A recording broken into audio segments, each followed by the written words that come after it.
Counterweight by Sohl.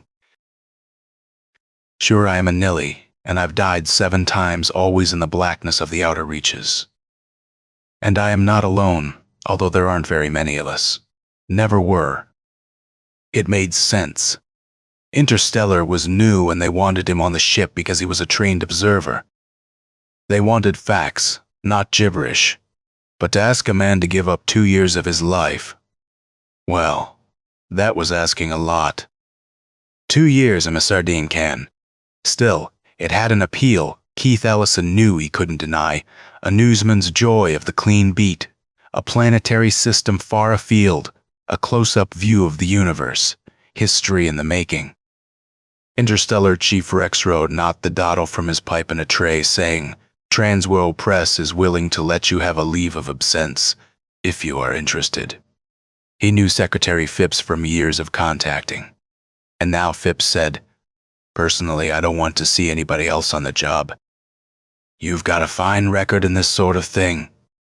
Keith Ellason smiled, "But just barely. You should have called me for the first trip." Phipps nodded. "I wish we had had you on the Weblor crewman," Rexroad said. "Make poor reporters." The Weblor had taken off on the first trip to Antheon 5 years before with 1,000 families, reached the planet with less than 500 surviving colonists.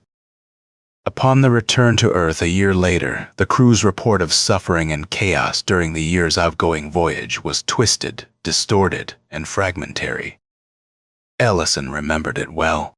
The decision of Interstellar was that the colonists started a revolution far out in space, that it was fanned by the ignorance of Captain Sessions in dealing with such matters.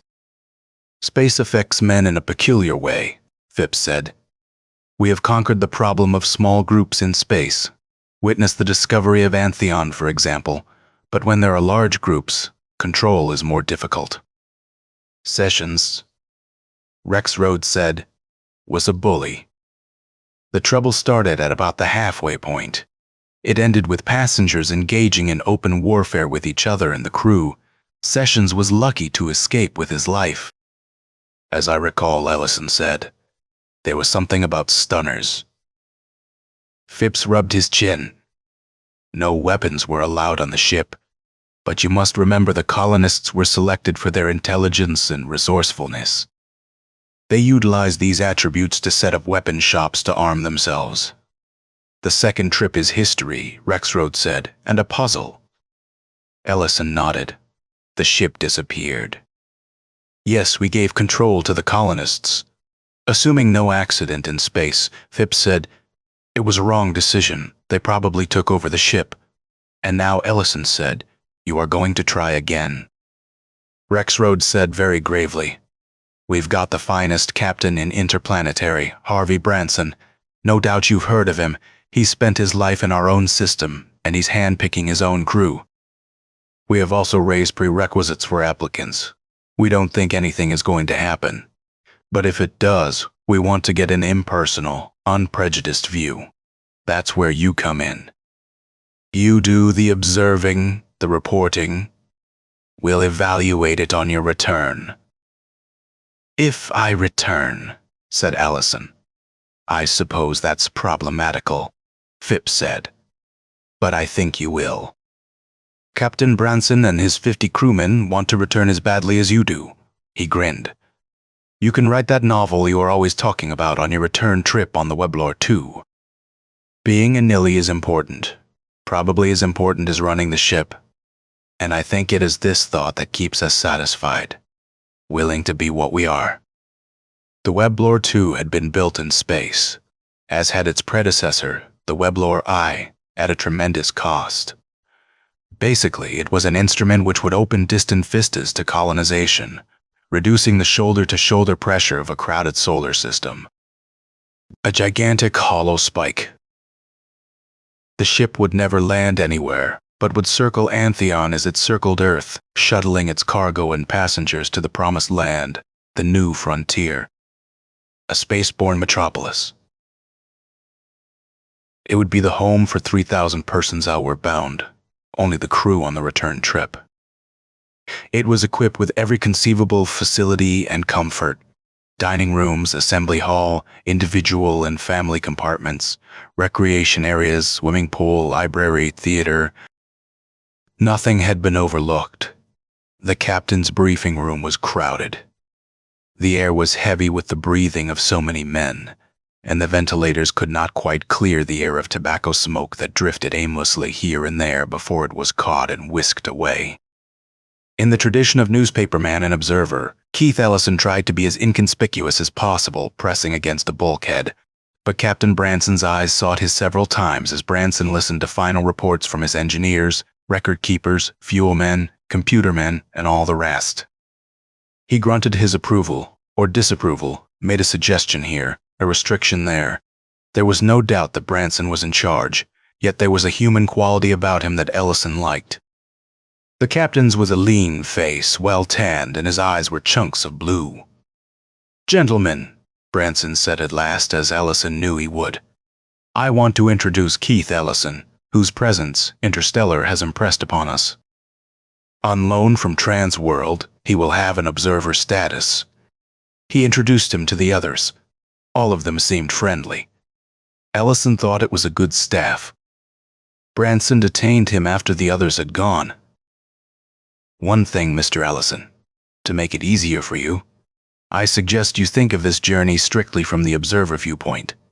There will be no story for Transworld at the end." Ellason was startled. While he had considered the possibility, he had not dwelt on it. Now it loomed large in his mind. "I don't understand, Captain Branson. It seems to me. Let me put it differently. Let me say that you will not understand why I say that until the journey ends." He smiled. "Perhaps I shouldn't have mentioned it." Ellason left the captain's quarters with an odd taste in his mouth. Now, why had Branson said that? Why hadn't Rexroad or Phipps said something? If it was important, he made himself comfortable in his 7-foot by 7-foot cubicle. Which is to say, he dropped on his bed, found it more comfortable than he thought it would be, put his arms behind his head, stared at the ceiling. Metal walls, no windows, one floor vent, one ceiling vent, and a solitary ceiling molding tube light. This would be his home for a year, just as there were homes like it for 3,000 others, except that the family rooms would be larger. His quarters were near the front of the spike, near the officers' quarters. He felt rather than heard the dull rumble. It was a sound he knew would be with him for 2 years, 1 year going and 1 year returning. He looked at his watch, picked up his notebook, and made an entry. The ship right now would be slipping ever so slowly away from Earth. He got up. He'd have to go forward to the observation dome to see that. Last view of Earth for 2 years.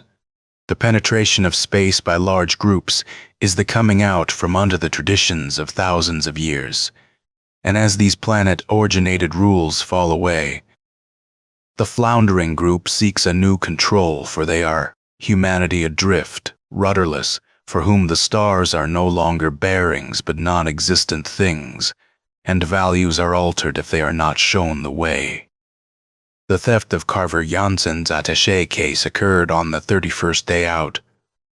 In Ellison's mind, the incident, though insignificant from the standpoint of the ship as a whole, could very well be the cause of dissension later on. His notes covering it were therefore very thorough. Janssen's case contained vegetable and flower seeds, thousands of them according to the captain's bulletin, the ship's daily newsletter which went to all hands and passengers. In the bulletin, the captain appealed to the thief to return the case to Mr. Jansen. He said it was significant that all en route had passed stability tests, and that it was to the ship's discredit that someone with criminal tendencies should have been permitted aboard. Ellison had to smile at that. What did Captain Branson think of those colonists who killed each other on the Weblor? They had passed stability tests, too. This, then, was what happened when you took 3,000 strangers and stuck them in a can for a year. When Ellison saw Branson about it, the captain said, Of course, I realize it takes only a little thing like this to set things off.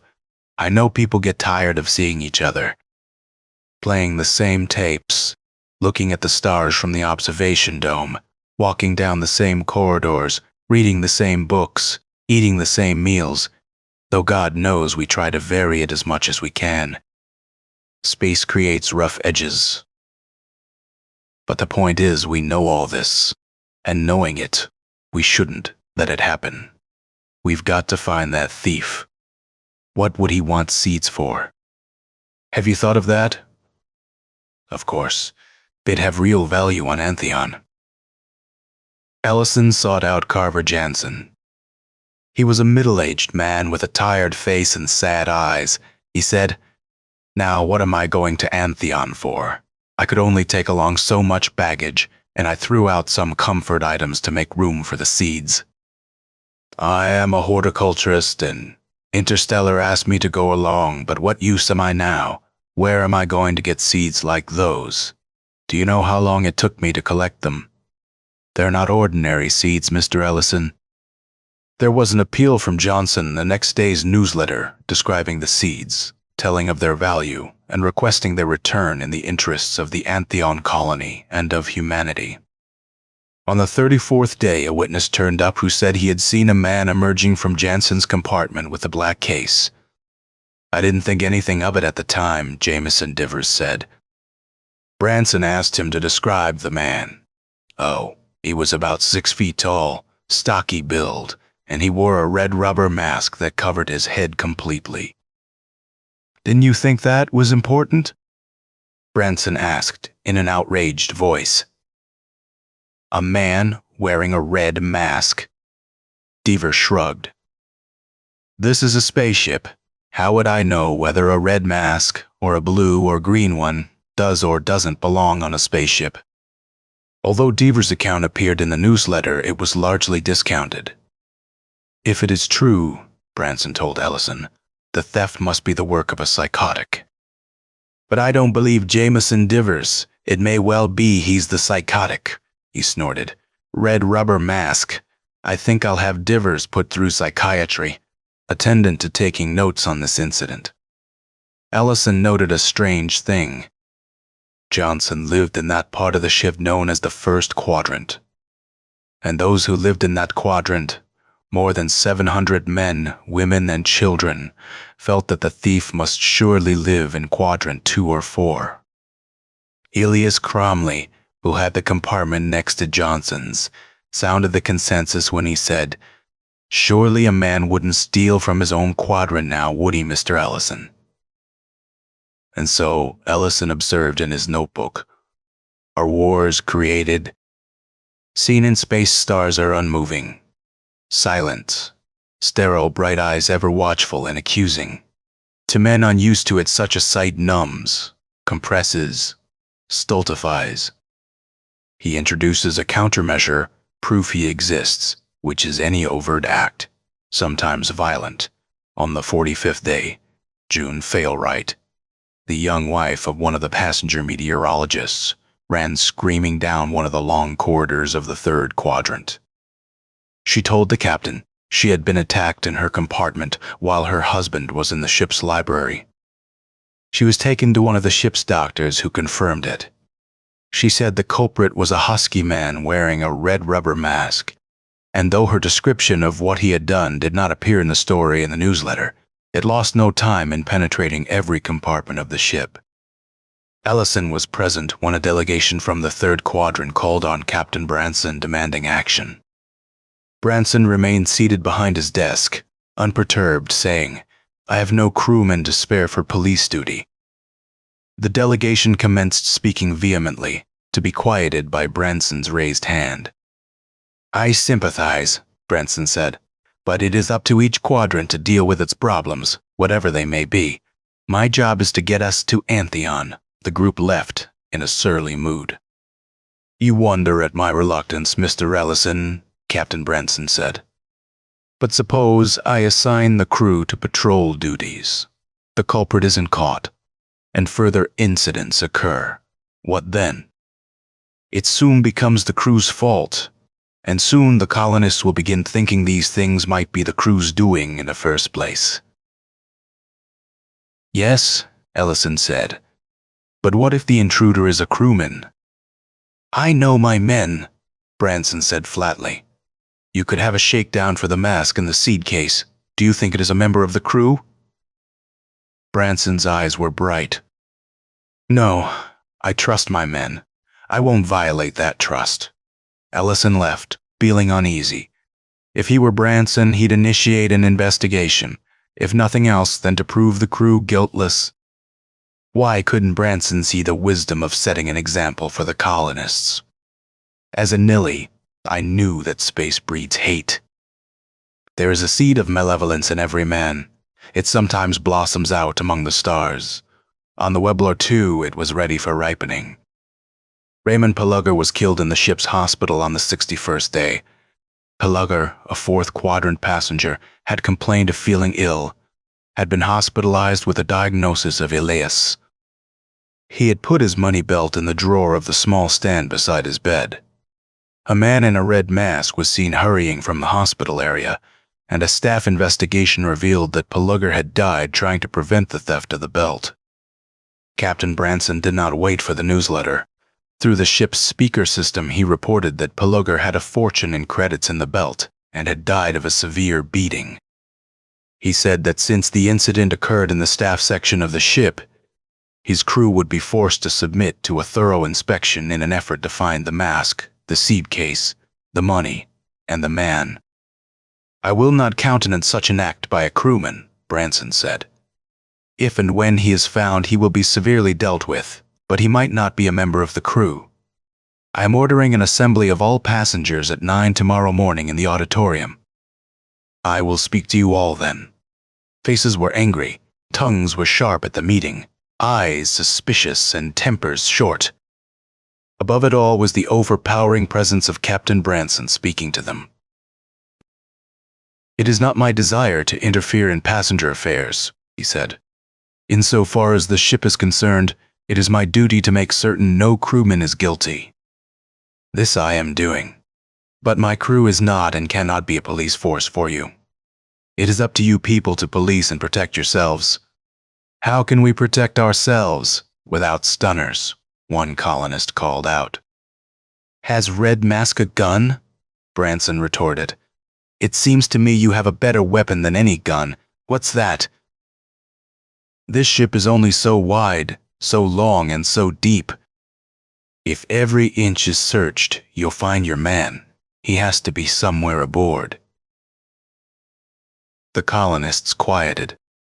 Benjamin Simpson, one of the older men, was elected president of the newly formed Quadrant Council. One man from each of the quadrants was named to serve under him. Each of these men in turn selected 5 others from his own group. Those assembled waited in the hall, while each team of 6 inspected the compartments of the others. These compartments were then locked, everyone returned to his compartment, and the larger search was conducted. It took 20 hours. No mask was found. No mask, no case, no money, no man. The captain reported that his search had been equally fruitless. At another assembly the following day, it was decided to make the inspection teams permanent, to await further moves on the part of Red Mask. The Quadrant Council held periodic meetings to set up a method of trial for him when he was caught. It was all recorded in the newsletter and by Keith Ellason. We Nillies know about hate and about violence. We know, too, that where there is hate there is violence, and where there is violence there is death. During sleep time on the 79th day, Barbara Stoneman, awakened by a strange sound, sat up in the bed of her compartment to find a man in a red mask in her room. Her cries brought neighbors into the corridor. The flight of the man was witnessed by many, and several men tried to stop him. But the intruder was light on his feet and fast he escaped. The Quadrant Council confronted the captain, demanding weapons. "Are you out of your minds?" Branson exclaimed. Tom Tilbury, 4th Quadrant leader, said, "We want to set up a police force, Captain. We want stunners." "Here is no law against it," Branson said. but it's a rule of mine that no weapons are to be issued en route. If we had had a gun, we'd have got Red Mask, Tilbury said. And I might have a murder on my conscience, Tilbury said. We've also thought of that. Suppose you supply us with half-power stunners. That way we can stun but not kill. They got their guns. Now, there were 24 policemen on duty in the corridors, 8 on at a time. Ellison observed that, for the first time, the passengers seemed relaxed. Let Red Mask move against our men, they said. Yea. Let him see what happens now. Red Mask did on the 101st day. He was seen in a corridor in Quadrant 4. Emil Pierce, policeman on duty, managed to squeeze off several shots at his retreating figure. Red Mask was seen again on the 120th day, on the 135th day, and the 157th day. He was seen, shot at but not hit. He was also unable to commit any crime. We've got him on the run, the colonists said. He's afraid to do anything, now that we've got police protection, they said. Smugly, the Quadrant Council congratulated itself. The passengers were proud of themselves. A special congratulatory message from Captain Branson appeared one day in the bulletin newsletter. The colonists settled down to living out the rest of the voyage until the landing on Antheon. But on the 170th day, calamity struck. Red Mask appropriated one of the stunners, made his way down one whole corridor section in Quadrant 2, put occupants to sleep as he went, taking many articles of value and leaving disorder behind. Ellison interviewed as many victims as he could, noted it all in his book. The things taken were keepsakes, photographs, and items of personal value. It seemed to be the work of a madman. If Red Mask wanted to make everyone furious, he certainly succeeded. What does he want that stuff for? Casey Stromberg, a passenger doctor, asked. I can see him taking my narcotics, my doctor's kit. But my dead wife's picture. That I don't understand. It was the same with others. The man's insane, Mr. Ellison. Positively insane. Many people said it. The council issued orders that all passengers from now on would be required to lock their compartments at all times. More guns were obtained from the captain. More policemen were appointed. Ellison was busy noting it all in his book. It became filled with jottings about innocent people being accidentally stunned, when trigger-happy policemen thought their movements suspicious, about one man's suspicion of another, and the ensuing search of compartments. People who saw Red Mask here saw him there. Hardly a day went by without some new development. Oh yes, Mr. Ellison, we're going to get him, said Tilbury, now chief of police, cracking his knuckles, his eyes glowing at the thought. We're bound to get him. We've got things worked out to the finest detail. He won't be able to get through our fingers now. Just let him make so much as a move. And what will you do when you get him?